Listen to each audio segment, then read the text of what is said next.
अस्सलाम वालेकुम। कैसे हैं आप सब लोग? उम्मीद है कि खैरियत से होंगे।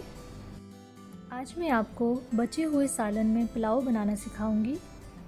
उससे पहले अगर आपने मेरे चैनल को सब्सक्राइब नहीं किया तो सबसे पहले मेरे चैनल को सब्सक्राइब कर दीजिए और साथ लगे बेल आइकन को भी प्रेस कर दें ताकि मेरी हर नई आने वाली वीडियो सबसे पहले आपको देखने को मिले। चलें फिर स्टार्ट करते हैं रेसिपी। ये देखें जी, मेरे पास एक बाउल आलू गोश्त का सालन है। ये हमने रात में बनाया था लेकिन काफ़ी ज़्यादा बच गया था तो हम इसी में अब पुलाव बना लेंगे। 2 कप चावल लिए हैं मैंने। इसे अच्छे तरीके से धो के मैंने भिगो दिया है।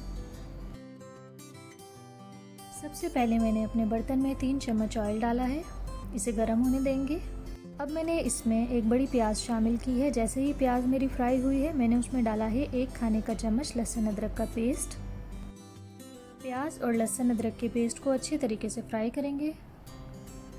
अब मैं इसमें शामिल करूंगी मसाले में शामिल है लाल मिर्च 1 चाय का चम्मच, हल्दी आधा चाय का चम्मच और 1 दालचीनी का टुकड़ा। थोड़ा सा पानी डाल के इसे अच्छे से फ्राई करेंगे। इन मसालों को हमने 1 मिनट तक फ्राई करना है। मसाले हमारे बहुत अच्छे तरीके से फ्राई हो चुके हैं। अब मैं इसमें शामिल करूंगी आलू गोश्त का सालन।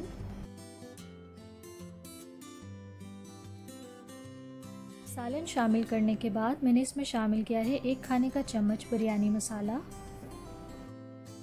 इसे अच्छी तरीके से मिक्स करने के बाद मैं इसमें शामिल करूंगी 2.5 गिलास पानी। पानी शामिल करने के बाद हम इसे 1 बॉयल आने तक पकाएंगे। 1 बॉयल आने के बाद मैंने इसमें शामिल कर दिए हैं चावल और साथ ही 4 अदद हरी मिर्चें काट के मैंने इसमें शामिल कर दी हैं। अब हम इसे तेज़ आंच पर पकाएंगे जब तक कि चावल 3 कनी पक ना जाएं। चावलों को तकरीबन 7 से 8 मिनट हमने तेज़ आंच पर पकाया है। 7 मिनट के बाद चावलों में हमारे इतना सा पानी रह गया है और चावल 3 कनी पक चुके हैं। अब हम इसे लगाएंगे दम। 10 मिनट हल्की आंच पर हमने चावलों को दम लगाया है और उसके बाद आप देख सकते हैं चावल हमारे बिल्कुल रेडी हैं। ये देखें, बहुत ही आसान सी रेसिपी के साथ हमने अपना बचा हुआ सालन भी यूटिलाइज़ कर लिया है और पुलाव भी रेडी कर लिया है। इस रेसिपी को ज़रूर ट्राई करें और कमेंट्स में अपना फीडबैक दीजिए। अगर आपको मेरी रेसिपी पसंद आए तो मेरे चैनल को लाइक, शेयर और सब्सक्राइब करना ना भूलें। अपनी दुआओं में याद रखिए। अल्लाह हाफिज़।